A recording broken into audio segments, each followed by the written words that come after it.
দেখুন বন্ধুরা, আজকে আমি বানাবো লাউ ডাঁটির চচ্চড়ি। এখানে আলু, বেগুন আর লাউ ডাঁটি, টমেটো সব সিদ্ধ করে নিয়েছি।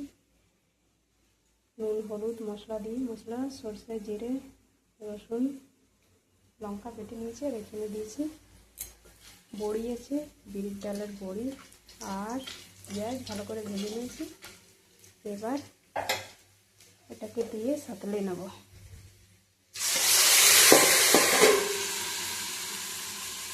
দেখুন বন্ধুরা, আমার এখানে লাউ ডাঁটির চচ্চড়ি হয়ে গেছে। উপর থেকে আমি একটু সরষের তেল দিয়ে দেবো কাছে, নাড়াচাড়া করে নেব। তারপরে গ্যাসটা অফ করে দেবো।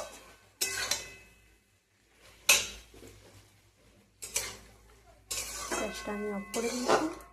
এখানে আমার লাউ ডাঁটির চচ্চড়ি রেডি।